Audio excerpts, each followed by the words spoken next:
Bueno, buenas tardes y ánimo que queda poco. No sé si voy a estar a la altura de la magnífica sesión de la tarde que llevamos, también debo reconocerlo. Y voy al grano porque tengo 20 minutos. Bueno, publicado en 1935 por Algatepac, el número 18 de la revista AC, que se dedica a la arquitectura popular, se presenta con la siguiente frase en la portada. La arquitectura popular, sin estilo y los objetos de uso doméstico de los lugares apartados de los centros de civilización, conservan una base racional que constituye la esencia de su expresión. Más tarde, en la página 15, reza textualmente: de sus medios de vida, civilización, costumbres y condiciones climatológicas semejantes, habían de nacer un sinfín de soluciones constructivas estándar, repetidas a través de todas las épocas, simples todas, como consecuencia inmediata de unas necesidades humanas primarias. Ambas frases condensan, en mi opinión, de manera muy elocuente la aproximación del movimiento moderno a la arquitectura popular bajo un enfoque de mitificación nostálgica que hundía sus raíces en ideas ya formuladas a mediados del siglo XIX por autores como Ferguson, Greenough o incluso el propio Sullivan, ¿no? Obviamente, los arquitectos de la llamada de regionalistas, como Lethaby, Bailey, Scott, estos arquitectos a caballo entre el siglo XIX y el XX, también defienden, por supuesto, los principios de la arquitectura vernácula. Y en España, por poner un ejemplo, en España, Teodoro Nachagástico, en el año 1929, pronuncia su discurso para incorporación a la Real Academia de Bellas Artes de San Fernando, define la arquitectura popular como una labor colectiva y anónima, obra permanente surgida por la depuración y aleccionamiento del tiempo. El propio Luis Feducci lo resume diciendo: todas estas causas y factores van determinando una lenta elaboración de los prototipos, lograda a través de muchas generaciones, y han dado origen a una tipología que permanece con muy pocas variaciones. En suma, la mentalidad dominante en el pensamiento arquitectónico del siglo XX, en su interpretación de la construcción tradicional, se basa en varios lugares comunes, entre los que yo quiero destacar dos. En primer lugar, la catalogación como un fenómeno que genera formas y soluciones técnicas bajo unas leyes similares a las que rigen en la evolución de los seres vivos. Y después la convicción de que este proceso, por prueba y error y a través de periodos muy largos de tiempo, conduce a la cristalización de estereotipos que progresivamente tienden hacia la perfección. La inmensa mayoría de estas interpretaciones se han formulado a partir de un procedimiento puramente especulativo, basado en conjeturas y deducciones. En suma, un discurso autorreferencial sin comprobación práctica. Ante ese panorama, yo me propuse, como mosca cojonera, la tarea de someter los tópicos de la ideología arquitectónica contemporánea a un examen empírico, contrastándolos con una realidad tangible e histórica, y empleando procedimientos analíticos y, siempre que fuera posible, magnitudes contables. Esta labor se ha desarrollado mediante el estudio sistemático de un artefacto perteneciente al ámbito de la arquitectura popular que goza de las ventajas de ser nítidamente identificable y estereotipado. Es el hórreo cantábrico de madera de zonas de montaña, interiores de montaña, que, para decirlo de una manera muy sintética, es un granero no especializado, una despensa polivalente, podríamos decir, que es principalmente granero, que jurídicamente es un bien inmueble, pensado y técnicamente también. Por lo tanto, está montado con piezas de madera, sin clavos de hierro, para que permita la posibilidad de ser desplazado y trasladado a otro lugar, cosa que, por cierto, ha sucedido con mucha frecuencia. El método que ha aplicado sigue los principios de la inducción incompleta, basado en el estudio directo y exhaustivo de lo particular para, a partir de las conclusiones obtenidas, hacer extensivo el discurso a lo general. Así, he inventariado detalladamente 1030 hórreos localizados en una amplia zona geográfica a una y otra vertiente de la cordillera cantábrica, con una superficie aproximada de 2.500 kilómetros cuadrados, que va desde la Líbana en Cantabria, aquí, hasta el Cebreiro, incluso en la parte norte de la provincia de Palencia, donde ahí no hay hórreos, pero los hubo en el siglo XVIII, y por supuesto toda la franja sur de Asturias y la parte norte de León. Esta es la caracterización por áreas geográficas, y les pongo algunas imágenes para que vean lo que estamos hablando, ¿no? Llamo la atención, por ejemplo, de estas escaleras que no tienen desperdicio, ¿no? O estos hórreos en la zona galaico-berciana, en este caso es de Bierzo de León.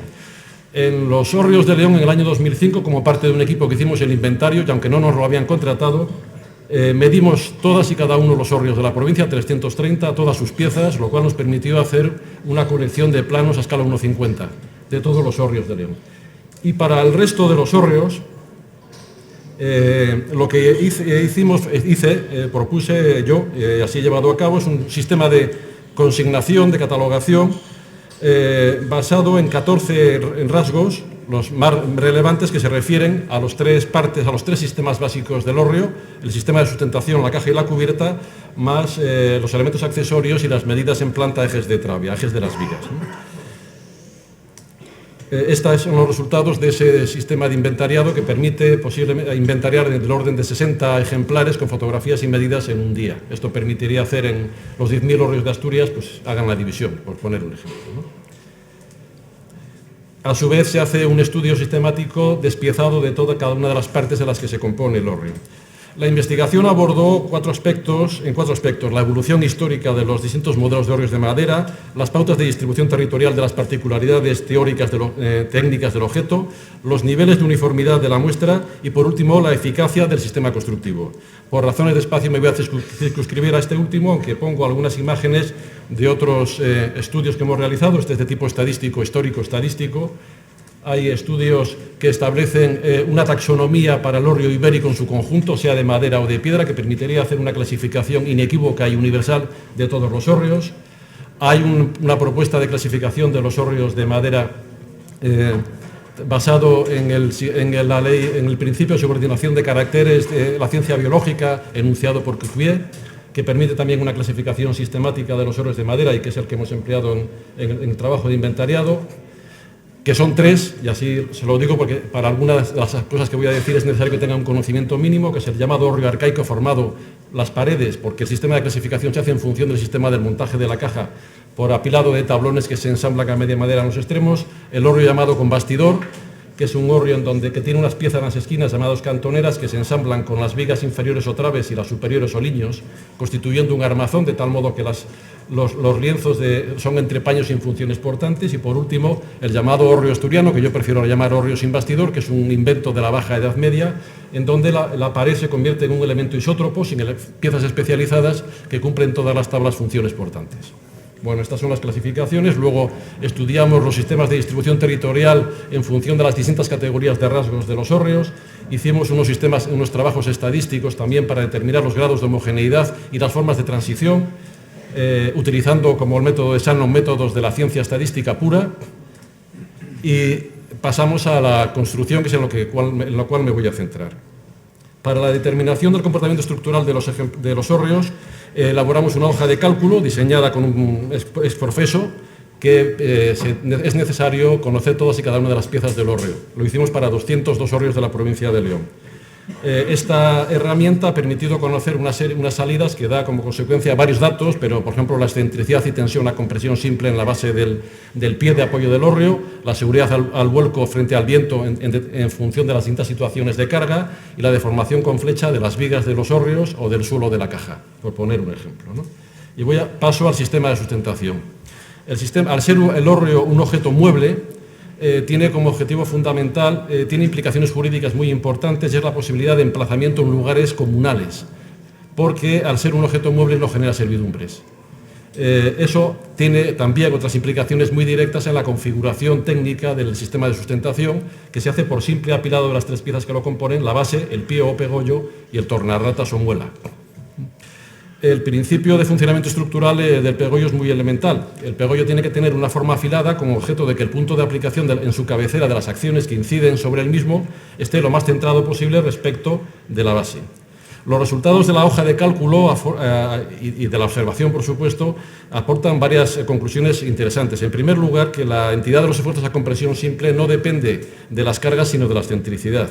También que un número significativo de ejemplares, 34 de 202, presentan un sistema de sustentación al límite, puesto que dependen de que la carga contenga acopios para que el peso propio sea capaz de rectificar la trayectoria de la resultante. E incluso hay 2 ejemplares que ni siquiera con esa situación consiguen que con la sobrecarga al completo consiguen una situación estable. Estos hórreos problemáticos se pueden dividir en 2 tipos. Hay los hórreos de paja, con cubierta de paja, en donde por las características de la cubierta ofrece una resistencia al viento muy importante, y además en estos hórreos se empeñan en poner pegollos cilíndricos en vez de pegollos troncopiramidales, y luego hay estos otros hórreos que tienen pegollos muy esbeltos por necesidades funcionales debajo de la caja. Llama la atención el daño potencial de este riesgo, que podría suponer el colapso del hórreo, de hecho lo supone, con la sencillez conceptual de la solución. Basta dar al pegollo una forma menos esbelta, ampliando la base, como puede comprobarse en esta misma imagen, ¿no? Además se da una circunstancia, y es que hay un sistema de sistemas de apoyo en unas zonas geográficas donde la implantación del hórreo se produce en el siglo XVIII, en donde ya se hacen pegollos de mampostería, pegollos inmuebles. Pues bien, estos pegollos, por supuesto, se comportan muchísimo mejor, las tensiones descienden, la situación de estabilidad del sistema de sustentación mejora y, sin embargo, es muy llamativo que en zonas en donde podrían hacerse todos los pegollos inmuebles, se repite sistemáticamente el uso de pegollos móviles, ¿no? Parece como si el constructor popular se aferrara a formas inveteradas, persistiendo en las pautas sancionadas por la repetición, sin considerar las razones que justifican el recurso a las mismas y el hecho de que distintas condiciones de contexto permiten cambios que ofrecen ventajas nada desdeñables. Hablemos ahora de los traves. Los traves son las vigas que están en el suelo de la caja del hórreo. Traves es la palabra latina, ¿no? Los 4 traves se ensamblan formando la base de la caja. Bueno, pues en general los traves tienen escuadrillas generosísimas. Para que se hagan una idea, la deformación media por flecha de estas piezas, de los 200 hórreos, es una parte partido por 1250. Y con la particularidad de que en los traves se consume una proporción muy significativa del total de la madera empleada en la construcción de la caja y de la cubierta, que es en torno a la quinta parte. Ven en el cuadro inferior qué tamaño podría tener el trave para que tuviera una flecha mucho menor y consumiendo unos recursos madereros muy inferiores, lo cual, por cierto, sería algo bastante útil en la medida en que permite utilizar recursos que no son fáciles, mucho menores, ¿no? Una razón más que probable de la preferencia por traves poderosos guarda relación con el proceso de montaje de la caja que se efectúa in situ. Entonces, el cuadro de traves, un cuadro muy poderoso, aportaría una base solvente, tanto por la rigidez del armazón y, sobre todo, por el efecto estabilizante sobre el sistema de sustentación, que hemos visto que es muy inestable. Cuanto mayor peso se coloque encima de los pegollos del sistema de sustentación, más seguros están mientras se monta la caja. Claro, cabe preguntarse si el artífice tradicional de los hórreos de madera era capaz de interpretar racionalmente la ventaja que aportaba la robustez de los traves, y, por ejemplo, cuando el sistema de sustentación no es mueble, sino que es inmueble, como es este caso que vemos aquí, ¿no? Pues bien, he hecho una comparación separada de aquellos hórreos que tienen sistemas de sustentación mueble y sistemas de sustentación inmueble, y los sistemas inmuebles no tienen traves menores, sino incluso más gordos. Es decir, el constructor tradicional no aplica las ventajas innegables de los sistemas de sustentación inmueble y se aferra a las proporciones derivadas de necesidades diferentes. Y luego hay una circunstancia paradójica, asombrosamente paradójica, de los hórreos, y es que combinan traves poderosísimos con un suelo que salva exactamente la misma luz y que está compuesto de tablas de 7 centímetros, que además son los que han de soportar el peso de la caja, que son los acopios que dan sentido funcional a este objeto. De los 202 ejemplares hay 43 de ellos que tienen un suelo de caja compuesto exclusivamente de tablones, y este tipo de suelo, que es el que ven aquí en la izquierda, predomina en la montaña central asturiana, que es donde los historiadores sitúan el foco del llamado hórreo sin bastidor, ¿no? Bueno, pues bastaría colocar, hemos hecho unos cálculos y además no hace falta tampoco calcular mucho, porque esto casi se ve a ojo, pero bastaría colocar una viga media, una viga en el centro del suelo de la caja, para que las flechas se reduzcan de manera pues de 70 milímetros a 25 milímetros, las flechas que ya son más que suficientes y que representan un consumo suplementario de madera de menos de 1/10 de metro cúbico, un 1,5% de la madera total empleada en el hórreo. De hecho, esta pieza, que se llama sobigaño, esta pieza, en muchos casos no se sabe si es una pieza añadida con posterioridad o forma parte del hórreo inicial. Como ven aquí, está colgada de una pieza curvada de madera que se clava a la parte interior del trave, ¿no? Si vamos a la caja, la estabilidad de la caja del hórreo está comprometida por varios factores de vulnerabilidad. Primero, la inconstancia dimensional de la madera, como el consiguiente desajuste de los ensambles, la esbeltez de los lienzos, sobre todo en el modelo de caja sin bastidor, y el recurso sistemático a formas geométricas rectangulares, que no se triangulan. Así se producen todo tipo de deformaciones que son generalmente combinadas. Pues tenemos por un lado la conversión de la figura rectangular en romboidal, el alabeo y el desplome, ¿no? En el hórreo llamado con bastidor, que es estos hórreos que tienen un armazón vertical en la caja, todos los lienzos se conforman principalmente a base de figuras rectangulares, sin ninguna triangulación. Esto significa que su estabilidad descansa exclusivamente en la infiabilidad de las uniones entre las distintas piezas del bastidor. Además, cuando el entrepaño es horizontal, las tablas apiladas no desempeñan ninguna función de arrastramiento, dado que no están conectadas entre sí. La realidad es que por la fuerza de los hechos se han acabado a modo de apósito añadiendo unas riostras que representan el 80%, están en el 80% de los hórreos con bastidor, pero no como un elemento que forma parte de la propia configuración de la caja del hórreo, como sí ocurre en este espigueiro de la zona de Orense, sino como un añadido, como un apósito, como decía. Y en los hórreos llamados sin bastidor, el sistema, como ven, no verán un solo elemento triangulado, ¿no? Sí que hay una pieza excepcional, singularísima, que yo, si van alguna vez a León o Asturias, les animo a observar, que es una pieza en la esquina, que es una pieza en L, de madera, de 60 centímetros en muchos casos, en las dos alas, de fabricación costosísima, llamada enguelgo, que sirve para enlazar, para solidarizar las dos partes de la caja. Bueno, estas son las distintas piezas que conformarían la esquina. Este es un enguelgo, un cuadral colocado en el plano horizontal de la caja, que es un elemento característico de la arquitectura popular, no se inventa nada nuevo. Y lo que ha ocurrido con el enguelgo es que con el paso del tiempo el artífice ha cedido a la tentación de simplificarlo y en vez de hacer esa pieza tan compleja de una L, se necesita vaciar un gran tronco de madera, pues ha aplicado con resultados obviamente poco eficaces, ha cedido a la tentación y ha realizado enguelgos mediante ensamble de dos tablas, incluso con pinas de madera, ¿no? Lo cual da lugar a resultados también insuficientes en cuanto a la estabilidad de la caja. Por cierto que se podría haber hecho perfectamente un sistema de riostras y cuadrales sin violentar en modo alguno las leyes de montaje de la caja de madera del hórreo y se podría haber conseguido un sistema muchísimo más estable. Bueno, aquí no entro en la parte de arriba porque me habían advertido ya que me quedan 5 minutos. La cubierta se compone en una porcentaje nada desdeñable de ejemplares, exactamente comprobado que en un 40%, sencillamente con una familia de tablones colocados en la dirección de máxima pendiente. Esto produce problemas evidentes de flecha en el centro de los faldones y sobre todo también, ahora lo vamos a ver, de apoyo en las esquinas. Es decir, el artesano, el artífice de los hórreos se aferra a la carpintería de taller cuando en realidad podría hacer perfectamente una cubierta de carpintería de armar con cabios y tabla ripia como se hace en la construcción convencional. Como decía, por ejemplo, se producen estos problemas de apoyo en las esquinas, en las piezas de los extremos, que obligan a hacer estos apeos improvisados.